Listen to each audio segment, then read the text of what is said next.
నమస్తే, welcome to NR TV. ఈరోజు వార్తా కథనంలోకి వెళ్దాం. ఇది అంతర్జాతీయ అధినేత ఆర్కే గారి విశ్లేషణ అయింది. ఇది ఎవరి విషయంలో అంటే ఆర్కే గారి విశ్లేషణ ఎవరి గురించి అంటే జ్యుడిషియల్ న్యాయస్థానాలు, న్యాయవాదులు. ఇప్పుడు గౌరవ స్పీకర్ గారికి ఒక టైం విధించారు. ఎవరి విషయంలో పార్టీ ఫిరాయింపు ఎమ్మెల్యేల విషయంలో టైం విధించారు. మళ్ళీ గవర్నర్ కు, రాష్ట్రపతికి కూడా టైం విధించారు. కాబట్టి ఈ టైం అయిపోయింది మీది అనే వర్షంలో మాట్లాడినందుకు దానికి సంబంధించి ఆర్కే గారి విశ్లేషణ ఏముందని చూద్దాం.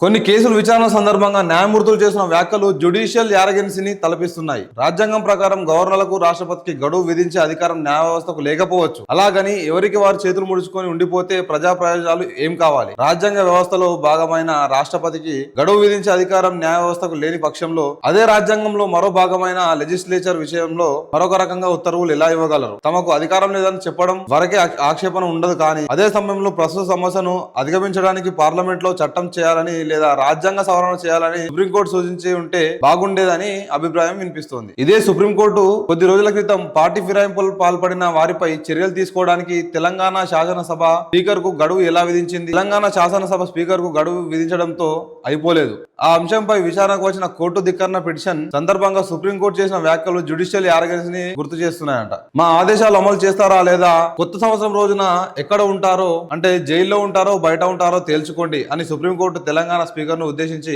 కఠినంగా వ్యాఖ్యానించింది. గవర్నర్ కు గడువు విధించే అధికారం లేనప్పుడు లెజిస్లేచర్ అధిపతికి గడువు విధించడంతో పాటు కోర్టు ధిక్కారం కింద జైలుకు పంపే అధికారం న్యాయ వ్యవస్థకు ఉంటుందా అన్న ప్రశ్న సహజంగానే తలెత్తుతుంది. నిజంగానే కూడా ఆల్రెడీ గౌరవ స్పీకర్ గారికి మాట ఆల్రెడీ న్యాయస్థానం అన్నది ఏమని, మీరు పార్టీ ఫిరాయింపుల ఎమ్మెల్యేల విషయంలో డెసిషన్ తీసుకుంటారా లేకపోతే కొత్త సంవత్సరం ఎక్కడ ఉంటారో నిర్ణయించుకోండి అనే విషయంలో ప్రతిపాదించింది. అంటే ఇండైరెక్ట్ గా కూడా ఏంటంటే కొత్త సంవత్సరం ఎక్కడ ఉంటారో మీరు నిర్ణయించుకోండి అంటారు. అంటే దానికి అర్థమైంది జైల్లో ఉంటారు అనుకుంటున్నారా, బయట ఉండాలనుకుంటున్నారా అని చెప్పి. ఈ మాట అన్నది వాస్తవమే. కాకపోతే మరి ఈ ఎమ్మెల్యేల విషయంలో తొందరగా డెసిషన్ తీసుకొని నిర్ణయం ప్రకటిస్తేనే మంచిదేమో. అంటే ఈ డిలే అవుతున్న పక్షంలోనే న్యాయ వ్యవస్థానం అట్లా అన్నది అనేది ఆ జనాల ఉద్దేశం. ఇప్పుడు అత్యున్నత న్యాయస్థానం ఆ మాట ఎందుకు అన్నదంటే డిలే జరుగుతున్నది, డిలే జరగొద్దు కదా అనే ఉద్దేశంతో మాట్లాడినట్టు అనిపిస్తుంది. కానీ స్పీకర్ పైన ఏదైతే కఠినంగా వ్యాఖ్యలు చేసిందో ఎక్కడ ఉంటారో మీరు నిర్ణయించుకోండి అనేది అది ఎంతవరకు కరెక్ట్ అనేది ఒకసారి మీరు కూడా చెప్పండి. ఎందుకంటే స్పీకర్ అంటే ఆయన కూడా శాసన సభాపతి, అదొక ఉన్నత పదవి, సీఎం స్థాయి పదవి. ఒక రకంగా చెప్పాలంటే సీఎం కూడా ఆయన ముందే కూర్చుంటారు. కాబట్టి ఆ పదవిని అంటే రాజ్యాంగబద్ధమైన పదవి శాసన సభాపతి, ఆయనకు కూడా ఇట్లాంటి వ్యాఖ్యలు ఎదుర్కోవడం అనేది చాలా బాధాకరం. ఎందుకంటే ఆయన స్థానం అట్లాంటిది. ఆర్కే గారు కూడా అదే విశ్లేషిస్తారు అనమాట. ఒక శాసన సభాపతి ఇట్లాంటి మాటలు ఎదుర్కోవడమా, న్యాయస్థానం నుంచి ఇట్లాంటి మాటలు ఎదుర్కోవడమా? ఎందుకంటే రాజ్యాంగబద్ధమైన పదవి, అది ఉన్నత పదవి. ఆయన ఇట్లాంటి మాటలు ఎదుర్కోవడం గురించి విశ్లేషణ. చట్టం చేసిన లక్ష్యం నెరవేరాలంటే గడువు ఉండాలి. ఆ మేరకు పార్లమెంట్ సర్వోన్నత న్యాయస్థానం సూచించి ఉండాల్సింది. అలా కాకుండా ఒక్కో కేసు విషయంలో ఒక్కోలా తీర్పు ఇస్తూ పోవడం వల్ల న్యాయ వ్యవస్థపై గౌరవం తగ్గుతుంది. రాజ్యాంగబద్ధమైన వ్యవస్థల మధ్య సున్నితమైన లక్షణ రేఖ ఉంటుంది. ఇటీవల కాలంలో కేసుల విచారణ సందర్భంగా న్యాయ వ్యవస్థలోని కొందరు తీవ్రమైన వ్యాఖ్యలు చేస్తున్నారు. చివరకు అవేమి తీర్పులో భాగంగా ఉండవు. కేసు మెరిట్స్ తో సంబంధం లేకుండా వ్యక్తిగత అభిప్రాయాలను వెల్లడించడం. న్యాయ వ్యవస్థ కొన్ని సందర్భాల్లో ప్రజల మన్నలను పొందుతుండగా మరికొన్ని సందర్భాల్లో ఆత్మరక్షణలో పడుతుంది. రాజ్యాంగాన్ని ఎడాపెడా రాజకీయ అవసరాల కోసం సవరించి ఈ దేశంలో గవర్నర్లైనా స్పీకర్లైనా వారందరికీ గడువు విధిస్తూ సవరణ చేయలేమా? ఈ గడువు అనేది లేకపోతే వ్యవస్థలపై ప్రజలకు నమ్మకం పోతుంది. న్యాయ వ్యవస్థ కూడా ఇదే మాట వర్తిస్తుంది. న్యాయస్థానాల్లో కేసులు పరిష్కారం విషయంలో అంతులేని జాప్యం జరుగుతుంది. ఆంధ్రప్రదేశ్ మాజీ ముఖ్యమంత్రి జగన్మోహన్ రెడ్డి దాదాపు 13 ఏళ్లుగా బెయిల్ మీద ఉన్నాడు. గడువు లేకపోవడం వల్లనే కదా ఇలా జరుగుతుంది. విచారణ పూర్తి చేసిన ఆయన నిర్దోషి అని తేల్చితే ఎవరికి అభ్యంతరం ఉండదు కదా. పుష్కర కాలం దాటిన జగన్ రెడ్డి ఆర్థిక నేరస్తుడు కాదో తెలుసుకోలేని స్థితిలో ప్రజలు ఉండటం ఏమిటి? ఫలితంగా జగన్ వంటి వారు చట్టంతో చిలగాటం ఆడుతున్నారు. ఆర్కే గారు విశ్లేషణ. ఆర్కే గారిది ఎట్లుంటదంటే ఇక ఆయన ఒక రకంగా టీడీపీ మనిషి అనేది వార్తలు ఉన్నాయి బయట. ఇప్పుడు ఆఫీస్ జగన్ గారి విషయంలో ఎగ్జాంపుల్ తీసుకున్నాడు. జగన్ గారు అంటే కోపం కూడా ఉండొచ్చు మేబీ. కానీ ఉన్న వాస్తవం ఏంటంటే చట్టంలో ఏ పనికైనా సరే సమయం అనేది ఉండాలి కంపల్సరీ. ఇంత సమయం అనేది పాటించే వరకు కండిషన్స్ ఉండాలి. టైం లిమిట్ దాటితే డెసిషన్స్ తీసుకోవాలి కోర్టులు కూడా. ఇట్లాంటి ఉండడం మంచిదే. ఎందుకంటే సమాజంలో జరుగుతున్న ఆగడాలకు ఇట్లాంటి వాళ్ళు బయట తిరుగుతారనే విషయం బయటకు తీస్తే ఈ టైం లిమిట్ కంపల్సరీ పెట్టాలి. ఎందుకంటే అనేక కేసులు కొన్ని విషయాలకు తీసుకొస్తే ఈ రాజకీయ నాయకులకు సంబంధించిన కేసులు ఒకటి వీళ్ళు గవర్నమెంట్ ఉన్నప్పుడు వాళ్ళ కేసులు, వాళ్ళ గవర్నమెంట్ లో ఉన్నప్పుడు వీళ్ళ కేసులు తీసుకుంటే ఎంత ఫాస్ట్ ఉంటుందో కోర్టు కూడా.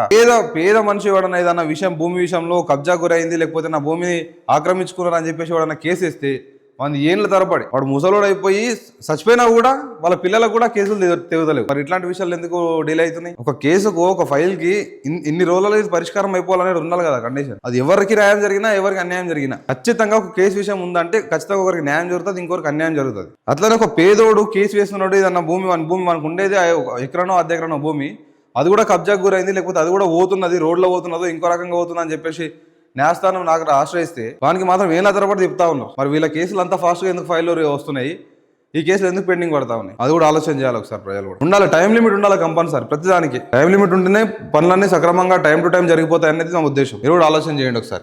నెక్స్ట్ ఇంకో వార్త చూసుకుందాం. బీసీలకు పట్టం.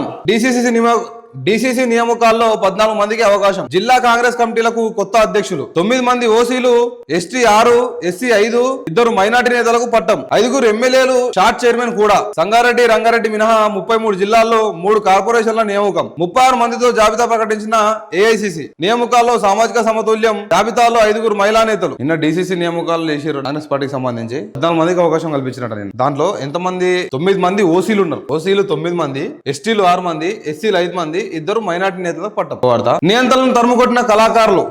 అదే కోవకు చెందిన గొప్ప కవి అందశ్రీ. జై జై హే గీతంపై గత సర్కారు కుట్ర. కళాకారుల పోరాటం వల్లే రాష్ట్రం వచ్చిందన్న భావన నెలకొంటుందన్న గీతాన్ని తొక్కిపెట్టారు. రాష్ట్రంలో దళితుల జనాభా 17% ఉంటే 27% ప్రాతినిధ్యం కల్పించిన ఘనత మా సర్కారుది. అందశ్రీ సంస్కరణ సభలో సీఎం రేవంత్ రెడ్డి. ఇంకో వార్త, ఇది లోకల్ బాడీ ఎలక్షన్ సంబంధించి బీసీలకు ఎంత కోటా ప్రకటించారనే దాని విషయంలో కూడా బీసీ సర్పంచ్లు రిజర్వేషన్ కు ఆధారం 2024 కులగణనే. ఎస్సీ ఎస్టీ సర్పంచ్లకు 200 జనాభా లెక్కలు ఆధారం. ఇది కొంచెం రాంగ్ డెసిషన్ ఏమనే జనాల్లో చాలా మందికి ఉద్దేశం ఉన్నది ఈ డెసిషన్. ఎందుకంటే 2024లో మీ కులగణన చేసింది వాస్తవం. కాంగ్రెస్ ప్రభుత్వం అధికారంలోకి వచ్చిన తర్వాత 2024గా కులగణన చేసింది వాస్తవం. ఆ వాస్తవం ఎట్లా ఉండాలంటే బీసీలకు నువ్వు 42% రిజర్వేషన్ ప్రకటిస్తా అన్నావు, మంచిది. జనాభా ప్రాతిపదికన ఖచ్చితంగా బీసీలకు 42% ఇవ్వాలి. కానీ ఎస్సీ ఎస్టీలకు ఎవరికైతే ఉందో ఈ 2010 జనాభా లెక్కల మీద చేస్తున్నారు చూసినావా, ఇది రాంగ్ డెసిషన్ అనేది మా ఉద్దేశం, జనాల ఉద్దేశం కూడా. ఇది ఆ రోజు నుంచి కూడా వస్తున్న మాటలే. ఎందుకంటే ఎలక్షన్ కోడ్ వస్తే తప్ప మనకు తెలియదు ఎస్సీ ఎస్టీలకు ఎంత రిజర్వేషన్ వస్తుంది అనేది అని చెప్పి మాట్లాడి చాలా మంది సమాజంలో ఉన్న తలెత్తుతున్న ప్రశ్న కూడా ఇదే. 2024 ప్రకారమే మన జనాభా లెక్కల ప్రకారమే రిజర్వేషన్ ప్రకటిస్తారా, లేకపోతే ఇలా ఉన్నాయి అట్లనే ఉంచి ఉన్న జనాభా లెక్కలు అట్లనే ఉంచి బీసీలకు 42% ఇస్తారా అనేదే ప్రశ్న. ఇప్పుడు క్లారిటీ వచ్చింది. ఏం క్లారిటీ వచ్చిందంటే 2024 కులగణన ఆధారంగానేమో బీసీలకు 42% రిజర్వేషన్ ఇస్తారు. ఎస్సీ ఎస్టీలకు వచ్చేసరికి మాత్రం 2011 ఏదైతే జనాభా లెక్కలు ఉన్నాయో దాని ఆధారంగా రిజర్వేషన్ ప్రకటిస్తారు. ఒకవేళ జనాభా లెక్కల ఆధారంగానే రిజర్వేషన్ ప్రకటిస్తే 2024 కల్లా కూడా అంటే 13 సంవత్సరాల కాల వ్యవధిలో ఎస్సీ ఎస్టీలు విరగలేరా? ఎస్సీ ఎస్టీలు కూడా 13 సంవత్సరాలు అంతో ఇంతో వృద్ధి చెంది ఉంటారు కదా, అలా జనాభా పెరిగి ఉంటది కదా. జనాభా లెక్కలు ఆలోచిస్తే జనాభా లెక్కల ఆధారంగా రిజర్వేషన్ ప్రకటిస్తే ఏమంటారు, 2011 జనాభా లెక్కల ఆధారం 2011 జనాభా లెక్కల ఆధారంగా నిజంగానే రిజర్వేషన్ ప్రకటిస్తే 2024 జనాభా లెక్కలు కూడా ఆధారం తీసుకోవాలి కదా. ఇక్కడ ఎస్సీ ఎస్టీలకు అన్యాయం జరుగుతుందనే ప్రతిపాదన నేను చేస్తున్నా. ఇక్కడ ఎస్సీ ఎస్టీలకు అన్యాయం జరుగుతున్న ఆలోచన చాలా మంది లోపల ఉన్నది. ఒకవేళ జనాభా లెక్కల ఆధారంగా తీసుకోవట్లేదు, ఇంతకు ముందు రిజర్వేషన్ ఏదైతుందో అది ప్రకటిస్తున్నాం అని చెప్పేసి అంటుంటే కూడా బాగుంటుండేమో. కానీ 2011 జనాభా లెక్కలు తీసుకొని ప్రకటిస్తున్నాం అంటే అది మళ్ళీ నెగిటివిటీ అయ్యే అవకాశం ఎక్కువ ఉన్నది. ఎందుకంటే ఎస్సీ ఎస్టీ జనాభా కూడా పెరిగి ఉంటది 13 సంవత్సరాల. లెక్కలు చూడండి, అవకాశం ఉంది. 13 సంవత్సరాల మినిమం 10% పెరిగే అవకాశం ఎక్కువ ఉంది. 2011 జనాభా లెక్కల్లో ఎస్సీ ఎస్టీలు ఎంతమంది అనేది లెక్క తీసుకుంటే ఒక 10% పెరిగి ఉంటుంది అని చెప్పేసి మా అంచనా. మీరు జనాభా లెక్కలు తీయకుండా ఒకవేళ అట్లనే ఉన్న రిజర్వేషన్ ప్రకటిస్తున్నాం అంటే కూడా బాగుంటుండే. కానీ ఇట్లా పోతే ఇది రాంగ్ మెసేజ్ వచ్చే అవకాశం ఎక్కువ ఉంది. మళ్ళీ దేని గురించి కూడా సీఎం గారు ఎక్స్ప్లెయిన్ చేయాలి. ఎందుకంటే 2024 కులగణన ఆధారంగా బీసీలకు 42% ప్రకటించి మళ్ళీ మీరు ఎస్టీలకు సంబంధించిన ప్రతినిధులకు మాత్రం 2011 జనాభా లెక్కల ఆధారంగా ఒకవేళ రిజర్వేషన్ ప్రకటిస్తే దీంట్లో కొంచెం విమర్శ ఎదుర్కొనే అవకాశం ఉంది. దాన్ని కూడా ఒకసారి ఆలోచన చేయాలి. ఒకవేళ ఆ నిర్ణయమే కరెక్ట్, ఆ నిర్ణయమే ఫైనల్ అనుకుంటే మాత్రం ఒకసారి సీఎం గారి దృష్టికి తీసుకెళ్లాలి. వార్డు సభ్యులందరికీ 2024 కులగణనే లెక్క. పంచాయతీ ఎన్నికలు మార్గదర్శకాల్లో జీవో జారీ. మెజార్టీ జిల్లాల్లో రిజర్వేషన్లు ఖరారు. కేటాయింపులతో జిల్లాల వారీగా గెజిట్లు. ముందు ఎస్టీ, తర్వాత ఎస్సీ, బీసీ, జనరల్, మహిళ 50% దాటకుండా పంచాయతీ రిజర్వేషన్లు. మహిళలకు అన్ని వర్గాల్లో సమాంతరంగా 50% రొటేషన్ తప్పనిసరి. అవసరమైతే లాటరీ. ఆర్డీఓ స్థాయిలో సర్పంచ్ రిజర్వేషన్లు ఖరారు. వార్డు సభ్యుల రిజర్వేషన్లు తేల్చేది ఎంపీడీఓలే. పంచాయతీ పోరుకు ప్రధాన పార్టీల సై. గ్రామ పంచాయతీల సర్పంచ్లకు సంబంధించిన రిజర్వేషన్ ప్రకటించింది ఆర్డీఓలు. ఏ జనాభా ప్రకారం ఏ ఊరికి ఏ సర్పంచ్ ఏ కేటగిరీని ప్రకటించాలనేది నిర్ణయాలు తీసుకుంది ఆర్డీఓలు. అవసరమైతే లాటరీ పద్ధతి తీసుకుంటామన్నారు. లాటరీ తీసిరు కూడా, తీసి రిజర్వేషన్ ప్రకటించారు. కానీ లోకల్ బాడీలో వార్డు సభ్యులకు సంబంధించింది మాత్రం వాళ్ళ రిజర్వేషన్ ప్రకటించేది మాత్రం ఎంపీడీఓ గారి దగ్గరనే జరుగుతాయి. ఏవి వార్డు మెంబర్ కి సంబంధించినవి. వార్డు మెంబర్లు ఎన్ని వార్డులు ఉన్నాయి, ఏ వార్డులో ఎంత జనాభా ఉన్నది, ఏ జనాభా ప్రకారం మనం ఎంత ఏ రిజర్వేషన్ ఇవ్వాలి అనే విషయంలో డెసిషన్ తీసుకున్నది మాత్రము ఎంపీటీఓని. అది ఏ ఊర్లో అయినా సరే, ఏ మండలంలో అయినా సరే, ఏ జిల్లాలో అయినా సరే, వార్డు సభ్యులది రిజర్వేషన్ ప్రకటించేది మాత్రం ఎంపీటీఓ గారి చేతిలో ఉన్నది. ఏమన్నా అవకతవకలు జరిగినట్టు కనిపించినా, లేకపోతే ఏమన్నా ఏదన్నా డౌట్ ఉంటే కూడా క్లారిటీ తీసుకోవాలి ముందే. అలాంటి సర్పంచ్ రిజర్వేషన్ ఖరారు అయిపోయినాయి, సర్పంచ్ రిజర్వేషన్లు ఖరారు అయిపోయినాయి. అది ఎక్కడ అయింది? ఆర్డీఓ చేతిలో అయింది. ఇప్పుడు ఏదైతే వార్డు సభ్యులకు ఏదైతే ఉందో, వార్డు సభ్యులకు సంబంధించిన ఏదైతే రిజర్వేషన్ కావాలని అనుకుంటారో అది ఎంపీడీఓ స్థాయిలో అవుతుంది, ఎంపీడీఓ గారి చేతిలో ఉంటుంది. అది కూడా ఈ రోజు రేపు ప్రకటించేస్తారు వాటికి సంబంధించింది. ఈ డెసిషన్ ఏదైతే ఉందో ఇది 2011-2024 ఈ రెండింటికి మధ్యలో ఈ మనుషులను దూరం పెడుతున్నట్టు కనిపిస్తున్నది. దీనిపైన కూడా ఒకసారి ఆలోచన చేయాలి. మరో వార్త చూసుకుందాం. ఇది మన కనిపించని పోలీసులను చూడలేను, మావోయిస్టులు కాదు వీళ్ళని అనాల్సింది, నక్సల్స్ కాదు వీళ్ళని అనాల్సింది, కనిపించని పోలీసులు అనడమే కరెక్ట్. వీళ్ళకి 37 మంది నక్సల్స్ లొంగుబాటు, వీరిలో 25 మంది మహిళలు. ఆజాద్ సహా 3 రాష్ట్ర కమిటీ సభ్యులు డీజీపీ శివధర్ రెడ్డి ఎదుట సరెండర్. ఆయుధాలతో లొంగిపోయిన ఖమ్మం కమిటీ. సీఎం రేవంత్ రెడ్డి పిలుపుతో లొంగుబాట్లు, అందరికీ కలిపి 1.41 కోట్ల రివార్డు అందజేత. లొంగిపోయిన వారికి పునరావాసం, భద్రత. మిగిలిన వారు జనజీవన సమితిలో కలవాలి. మావోయిస్టులకు డీజీపీ పిలుపు. నేడో రేపో అగ్రనేతలు లొంగుబాటు. నిన్న 37 మంది నక్సలైట్లు కూడా లొంగిపోయారని చెప్పి వార్త కనిపిస్తా ఉన్నది. అందులో 25 మంది మహిళలే. అంటే ఒక రకంగా న్యాయ పోరాటం చేస్తున్నది, అన్యాయం పైన ప్రశ్నిస్తున్నది, అన్యాయం పైన విసిగిపోయి మావోయిస్టులో కెళ్ళైనా సరే మీ పేద ప్రజలకు న్యాయం చేయాలని కోరుకున్న దాంట్లో మహిళలు ఎక్కువ కనిపిస్తుంది. ఇక్కడ చూడండి, 37 మంది సభ్యులు లొంగిపోతే అందులో 25 మంది మహిళలే. ఈ 5-7 మగవారు కనిపిస్తే 25 మంది మహిళలు. సమాజం పట్ల ఎంత విసిగిపోయారో కనిపిస్తా ఉన్నది. మన తోటి కూడా న్యాయం జరగాలని ఎంత కోరుకుంటారని కనిపిస్తా ఉన్నది. అగ్రనేతలు లొంగుబాటు ఉంటుంది కూడా ఒక వార్త కనిపిస్తా ఉన్నది ఈ రోజు రేపు.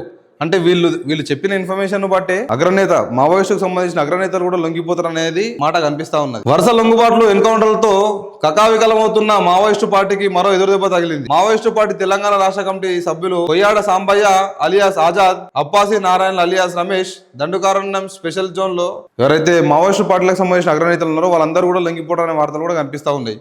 మరి చూడాలి మరి వాళ్ళు. అంటే ఒకసారి అందరూ కూడా ఆలోచన చేయండి, వాళ్ళు కలవడం మంచిదా, అక్కడ నుంచే పోరాడడం మంచిదా? ఇది ఎందుకంటే ఆల్రెడీ గవర్నమెంట్ చాలా సీరియస్ ఉన్నది వీళ్ళ విషయంలో. గవర్నమెంట్ ఫోకస్ గా పనిచేస్తుంది వీళ్ళ విషయంలో. వాళ్ళు దేశం ఇప్పుడు టెర్రరిస్టుల కోసం కూడా అంత వెతుకులాడరు కానీ మావోయిస్టుల గురించి మాత్రం మామూలు వెతకట్లేదు. స్పెషల్ డ్రైవ్ చేశారు దాని మీద. ఒక నిఘా వర్గాన్ని మొత్తం వాళ్ళకి కేటాయించేసారు. ఈ నవంబర్ 30 కల్లా వాళ్ళని స్వీప్ చేసేయాలని చెప్పేసి అంత టార్గెట్ పెట్టారు. కాబట్టి వీళ్ళు లొంగిపోవడమే మంచిది అనుకుంటా, జనజీవన సమితిలో కలిసిపోవడమే మంచిది అనుకుంటా. చూడండి, మీ అభిప్రాయం కూడా ఆలోచించండి ఒకసారి.